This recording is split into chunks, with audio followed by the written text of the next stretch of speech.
Hello दोस्तों, तो आज हम करने वाले हैं shear force bending moment diagram में कैंटिलीवर विद यूडीएल। देखिए, मैंने पहले यूडीएल पे एक और वीडियो बना रखी है। उसमें मैंने ना पूरी स्पैन पे यूडीएल डाला था। ठीक है, एक ही यूडीएल और वो पूरे स्पैन पे था। तो वो वाली वीडियो मैंने बना रखी है। वो आप देखना चाहते हैं तो ऊपर लिंक दे रहा हूं आपको, वो आप देख लीजिए पहले, तो ज्यादा क्लैरिटी आ जाती है। ठीक है, तो आप वहां से देख के फिर वापस यहाँ पे आ सकते हैं। तो यहाँ देखिए, यूडीएल है कैंटिलीवर पे, लेकिन ज्यादा पड़ रहे हैं। मान लो कि यहां पे एक यूडीएल है, एंड पे यहां पे यूडीएल पड़ रहा है, और वो है, मान लेते हैं 20 न्यूटन पर मीटर। ठीक है, कोई भी वैल्यू ले रहा हूं मैं, और यहां पे मैं देखता हूं तो मेरे पास यहां पे भी यूडीएल है, और ये है 30 न्यूटन पर मीटर। ठीक है, और बीच में मेरे यहां पे स्पैन में यहां पे ये खाली है। ठीक है, यहां पे लोड है और यहां पे लोड है, यहां स्पैन जो है वो खाली है। तो देखिए, मैं इसकी डिस्टेंस देखता हूं तो यहां से यहां तक का जो लेंथ है, मैं मान लेता हूं चलो 2 मीटर, और ये यहां से यहां मान लेता हूं इसको 3 मीटर, और ये यहां से यहां तक मान लेता हूं इसको 3 मीटर। समझ रहे हैं? तो अभी क्या है हमारे पास, सबसे पहले, ठीक है, हमने करना क्या है कि ये लोड कैलकुलेट कर लें पहले। ठीक है, इसमें सबसे पहले क्या करना है कि लोड ऊपर से टोटल पड़ कितना रहा है। तो देखिए, 20 न्यूटन पर मीटर है, 1 मीटर पे 20 है, तो 3 पे कितना होगा, ये 3 पे पड़ रहा है ना, 20 वाला 60, तो 60 वाला ये लोड हो गया टोटल 60, और 30 इंटू 2 ये भी 60, 60 और 60 120, तो ऊपर से 120 न्यूटन का पूरा वेट पड़ रहा है। और वो सहन कौन कर रहा है, सारा का सारा जो लोड सहन कर रहा है वो ये वाला पॉइंट सहन हो रहा है, यहां पे कर रहे हैं। ठीक है, तो रिएक्शन जो मिल रही है यहां से मिल रही है। अगर मैं इसका नाम लिख रहा हूं अलग अलग, ए बी सी डी, ऐसे नाम रख लेता हूं। ठीक है, पॉइंट्स नाम रख दिए। तो अब हम कैलकुलेशंस करने वाले हैं। बड़ा ही आसान है, अगर आपने वो वाली वीडियो देखी है तो आपको और ज्यादा इजी लगेगा ये वाला। ठीक है, तो फिर से बता दूं कि मैं जो साइन कन्वेंशन लूंगा वो ऊपर से नीचे की ओर जो लोड आएगा उसके लिए मैं पॉजिटिव लूंगा। ठीक है, और नीचे से जो ऊपर जाएगा लोड उसके लिए मैं नेगेटिव साइन कन्वेंशन होगा for the shear force. Diagram जब बनेगा तो इसके लिए ये होगा वैल्यूज। और हमारे पास जब भी बीम सैगिंग में होगा, ठीक है, और हॉगिंग में, यहां पे देखते हो हॉगिंग और सैगिंग, मैं ये सारा कुछ समझा चुका हूं, तो मैं इसलिए मैं ज्यादा जोर बार बार दे नहीं रहा। ठीक है, तो यहां पे पॉजिटिव वैल्यू और यहां पे नेगेटिव वैल्यू, ये किसके लिए है, बेंडिंग मोमेंट के लिए। तो मैं पहले समझा चुका हूं। आप वहां पे देखिए, स्टार्टिंग से वीडियो देखनी स्टार्ट करोगे ना पहले से, तो ज्यादा अच्छा होगा। एपिसोड 1 से शुरू कर लीजिए आप। तो मैं शियर फोर्स देखता हूं। देखिए, शियर फोर्स कहां पे देखनी है, एट डी पॉइंट पे। ठीक है, तो डी पॉइंट पे देखते हैं। तो डी पॉइंट पे जब देखते हैं तो मैंने आपको क्या बता रखा है, मैंने आपको बता रखा है कि आपने एक पेज लेना है और उस पेज की मदद से आपने सारी कैलकुलेशन कर लेनी है। ठीक है, एक पेज लेना है और उसकी कैलकुलेशन करनी है। बड़ा ही इजी है और बड़े ही तरीके से समझ आ जाएगा आपको। देखो, ये मान लो एक पेज मैं यहाँ पे रख देता हूँ डी पे। लाओ जी, डी पे रख दिया। अब डी पे रखने के बाद आपको कोई लोड दिख रहा है, कोई भी नहीं दिख रहा ना आपको, इस साइड नहीं दिख रहा तो जीरो कर दो बस। तो 0 न्यूटन मेरे पास यहाँ पे डी पे शियर फोर्स पड़ेगा। अब आ जाओ सी पॉइंट पे, शियर फोर्स एट सी। सी पे देखो, सी पे देखने के बाद अब मुझे लोड दिखना शुरू हो गया। अब दिखना शुरू होगा 20 न्यूटन पर मीटर, 1 मीटर पे 20, तो 3 पे कितना होगा, क्यों 3 पे है ना, टोटल लोड ऊपर से कितना दिख रहा है, 60 न्यूटन। अब आ जाओ मेरे भाई बी पे। ठीक है, ये बी है ना, तो बी पे आ जाओ। तो shear force at B, B पे देखें। अब बी पे देखते हैं तो इस साइड लोड दिख रहा है आपको कोई, आपको गई है सर दिख रहा है मुझे 20 न्यूटन पर मीटर वाला, लेकिन ये कितने पे पड़ रहा है, 3 पे पड़ रहा है, इस पे नहीं पड़ रहा, इसको ध्यान में रखना। जिस पे पड़ ही नहीं रहा, जहां पे ईंटें पड़ी नहीं है, जहां पे लोड नहीं पड़ा, जहां पे कोई भी चीज नहीं पड़ी, है ना, भार नहीं पड़ा, तो हम उसको काउंट क्यों करेंगे। कई बच्चे करते हैं सर ये 6 से गुना कर देंगे, तो जब है ही नहीं है तो आप लोड को कैलकुलेट कैसे कर सकते हो। तो 20 इंटू 3 60, फिर से 60 आ गया। ठीक है, अब मेरे पास यहाँ पे वैल्यूज, अब ये सिर्फ ये देख लेना कि ऊपर से नीचे की ओर लोड आ रहा है ना, तो ये सारे पॉजिटिव में वैल्यू ले लो बस। और फिर से बता दूं, ये पॉजिटिव नेगेटिव कभी भी फोर्स नहीं होता, ये डायरेक्शन दिखाने के लिए लोड किस तरफ से आ रहा है, बस उसकी डायरेक्शन दिखाने के लिए। कोई नेगेटिव नहीं होता कभी भी, ये फोर्स है ना, ये नेगेटिव नहीं होता। आगे आ जाओ। अब मैं कहता हूं कि चलो ए पॉइंट पे, ये ए है ना मेरे पास, तो ए पॉइंट पे मैं देखना चाहता हूं कि फोर्स कितना है, शियर फोर्स कितना है, तो मैं ए पे ये कागज रख लेता हूं। अब इस साइड देखो लोड दिख रहा है आपको, गया सर दिख रहा है, कौन सा दिख रहा है, देखो ये वाला और ये वाला। मैं क्या करूंगा, 20 इंटू 3 कर दूंगा, 3 ही करूंगा ना क्योंकि 3 पे पड़ रहा है।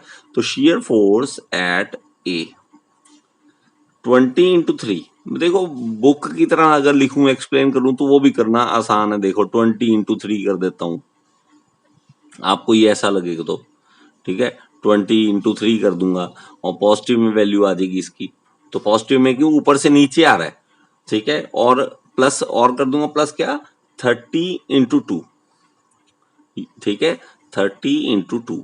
देखो ये आप ऐसे करना चाहो तो सब्जेक्टिव पेपर में आप एक्सप्लेन कर सकते हो पूरा, ठीक है। आपको लगता है कि थोड़ा कागज भी भर जाएगा तो वहां पे एक्सप्लेन कर सकते हो, मैं आपको सीधे सीधे समझा रहा हूं, ठीक है। 60 और 60 120 न्यूटन मेरे पास यहाँ पे क्या आ गया, शियर फोर्स, ठीक है। अब देखो बेंडिंग मोमेंट निकालते हैं, तो बेंडिंग मोमेंट निकालने के लिए यहाँ पे क्या करेंगे, बेंडिंग मोमेंट एट डी पे निकालते हैं।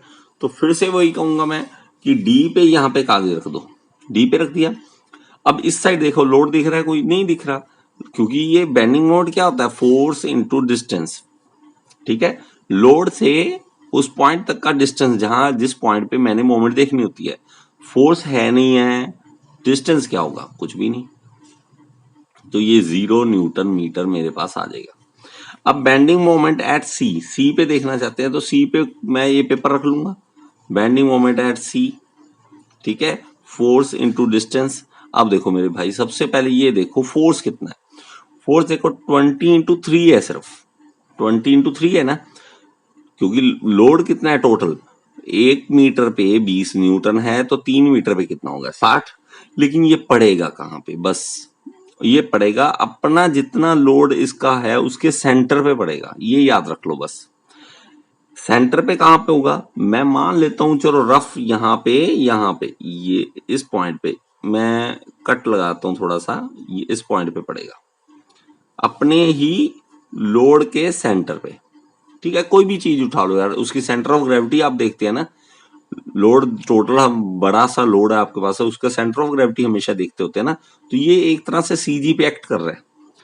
और ये यहां से देखो, अब सी पॉइंट पे एक फिंगर रख लो और लोड पे फिंगर रख लो यहाँ पे, और इन दोनों के बीच का डिस्टेंस, इन दोनों के बीच का डिस्टेंस कितना होगा, 3 का आधा 1.5 होगा ना, तो 1.5 मीटर का डिस्टेंस आपस में लोड का। यहां से देखो, अब यूडीएल में यही आपके पास समझने वाली बात है कि आप यार लोड तो यहीं से स्टार्ट हो रहा है, यहां से स्टार्ट हो रहा है, यहां भी है, यहां भी है, यहां भी है, किसको माने, कौन सा डिस्टेंस माने, तो हम सीजी से मानेंगे, जो डिस्टेंस है वो सीजी से मानेंगे, यहां से सीजी से, तो ये सीजी और यहां से यहां तक का डिस्टेंस, बस।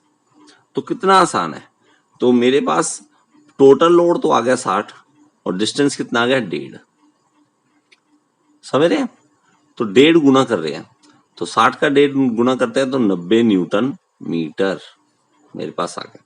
अब देखो बी पे आ जाओ, अब बी पे at B force into distance, ठीक है। तो देखो फोर्स, अब फिर से वही बात, आपको फोर्स कितनी दिख रही है, सिर्फ यही दिख रही है 20 और 3 पे, 20 न्यूटन मीटर 3 मीटर पे, तो ये तो 60 होगी, लेकिन पड़ेगी कहाँ पे, ये होगी सिर्फ यहाँ पे, सेंटर ऑफ ग्रेविटी पे एक्ट करेगी यहाँ पे। तो मैं यहां से लेके फिंगर रख लिया करो, आपको अगर ज्यादा टेंशन है ना तो आप फिंगर रख लिया करो कि यहां से यहां तक का डिस्टेंस, ऐसे कर लिया करो कि यहां से यहां तक का डिस्टेंस। तो मेरे भाई मैं क्यों इतनी टेंशन लूं, देखो 3 ये दिख रहा है मुझे, 1.5 ये दिख रहा है, तो 1.5 और 3 4.5, तो 4.5 का डिस्टेंस होगा और 60 का फोर्स होगा। ठीक है, 4.5 का डिस्टेंस है और 60 का फोर्स है, तो आप इससे मल्टीप्लाई कर देंगे। ठीक है, तो मल्टीप्लाई करने के बाद जो वैल्यू आएगी हम यहाँ पे लिख लेंगे। अभी आपके लिए कुछ कैलकुलेशन छोड़ रहा हूं, देखो किस तरह से। ए पे मैं कैलकुलेशन आपको नहीं करके दिखा रहा, बेंडिंग मोमेंट एट ए पे जो है वैल्यू वो आप मुझे बताएंगे। ठीक है, मैं चाहता हूं कि ए पे जो वैल्यू है आप करके देखें। ठीक है, उसका कमेंट बॉक्स में मैं आपको इसका जो वैल्यू है सही वो आपको कमेंट बॉक्स में पिन कर दूंगा। आप पहले कैलकुलेशन करके देख लेना, उसके बाद वापस आ जाना। ठीक है, ये नहीं है कि आपको तंग नहीं करूंगा ना। ठीक है, कई बार कमेंट बॉक्स में आपके पास आंसर होता नहीं है तो और आप गलत ही बताते रहते हो, काफी बार ऐसा होता है, तो ये मैं नहीं चाहता। तो वो आप कमेंट बॉक्स में जरूर बताएं, उससे पता लग जाएगा कि आपको समझ आ रहा है कि नहीं आ रहा है। क्योंकि कई बार ये होता है कि मैं समझाई जा रहा हूँ और आपको पता नहीं लग रहा समझ भी आ रहा है कि नहीं आ रहा। तो मैं ये चाहता हूं कि आपको समझ आ रहा है कि नहीं आ रहा वो देख सकूं। और ये वाली वैल्यू क्या कितनी आ गई, 60 इंटू 4.5 करें तो ये 270 न्यूटन मीटर, ये वैल्यू आ जाएगी। ठीक है, तो मैं shear force bending moment diagram बना दूं अब। ठीक है, देखो यहां पे मैं एक सीधी लाइन लगाऊंगा शियर फोर्स के लिए सबसे पहले। ठीक है, और यहां से शुरू कर दूंगा। अब देखो मेरे भाई मैं वैसे ही करता हूं यार, मैं ना ज्यादा आपको बोझ नहीं दूंगा यार। एक चीज बताओ, अगर मैं यहां पे देखता, ठीक है, आपको वैसे एक्सप्लेन करता हूं कि ये डायग्राम ऐसा ही क्यों आएगा, कई बार पूछ लेते हैं। देखो मैं अगर यहां पे रखता हूं तो 0 है ना मेरे पास लोड, लेकिन मैं थोड़ा सा आगे जाता हूं, थोड़ा बढ़ गया ना लोड, देखो आपको दिखने लग गया लोड, तो मतलब क्या है कि थोड़ा सा आगे वैल्यू, अब थोड़ी सी और होगी वैल्यू, लोड बढ़ रहा है लगातार, लगातार बढ़ रहा है, बढ़ रहा है ना लगातार, देखो ऐसे बढ़ रहा है, ये रहा।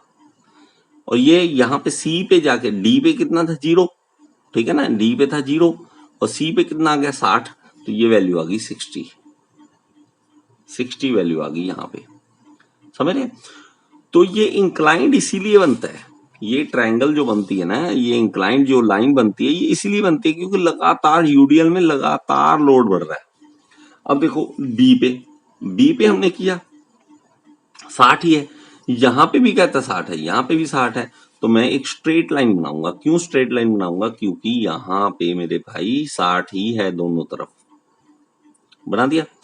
अब मेरे पास देखो यहां से फिर देखो यहां 60 था, यहां बढ़ना शुरू हो गया, फिर थोड़ा थोड़ा करके बढ़ना शुरू हो गया, बढ़ रहा है लगातार, तो लगातार बढ़ रहा है, तो मैं भी यहाँ पे लगातार इसको बढ़ाता हुआ दिखाऊंगा, तो आपको समझ आ जाएगी कि ये इंक्लाइंड लाइन क्यों आनी है, ये स्ट्रेट लाइन क्यों आनी है, तो ये सारा कुछ पता लग जाएगा आपको। ये बन गया मेरे पास शियर फोर्स का डायग्राम, ये पॉजिटिव में वैल्यू लिख दूंगा, यहां लिख दूंगा शियर फोर्स डायग्राम। ये ऐसे ही नहीं कर रहे हम यार, ये एक्चुअल में कैलकुलेशन होती है, और बीम में हमें पता लगता है कि कहाँ से स्ट्रेंथ करना है बीम को, कहाँ से ज्यादा है ना इसको लोड पड़ रहा है कि टूट ना जाए, ये यहाँ से कमजोर तो नहीं है, हम वहां से ध्यान रखते हैं उन चीजों का, ये एक्चुअल में होता है। और बेंडिंग मोमेंट जब डायग्राम बनाएंगे तो मेरे पास एक स्ट्रेट लाइन आएगी फिर से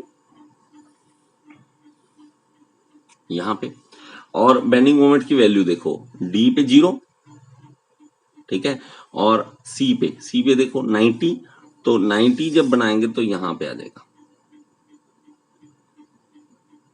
एक कर्व बन जाएगी इसमें, ये कर्व बन जाएगी। उसके बाद मेरे पास देखो यहाँ बी पे, तो बी पे देखो 270, तो फिर से बढ़ेगा, इस तरह से होगा। और ए पे कितना होगा, ए पे वैल्यू आप जितनी आएगी आप वहां फिल करके यहाँ पे लगा देंगे और मेरे पास ये डायग्राम बन जाएगा। ठीक है, तो कुछ इस तरह से ये डायग्राम बन जाएगा। एग्जैक्ट नहीं बना पाऊं कि वैल्यू एग्जैक्ट मेरे पास है नहीं है। ठीक है, तो कर्व प्रॉपर नहीं बना पाया हूं मैं, लेकिन आप जब बनाएंगे तो अगर आपके पास ग्राफ होगा, ठीक है, ग्राफ होगा तो एक एक पॉइंट की वैल्यू थोड़ी थोड़ी पॉइंट बाद अगर वैल्यू लेंगे, मैंने तो सिर्फ ये डी सी ली है, आप यहाँ डी के बाद यहाँ पे थोड़ी थोड़ी देर टाइम बाद भी वैल्यू ले सकते हो। तो वो जो वैल्यू लेंगे ग्राफ बनाएंगे तो वहां पे काफी अच्छा बनेगा, तो आपको समझ आ जाएगा कि ये ग्राफ ऐसा बनना ही क्यों है। ठीक है, तो मुझे उम्मीद है कि आपको ये समझ आ गया होगा।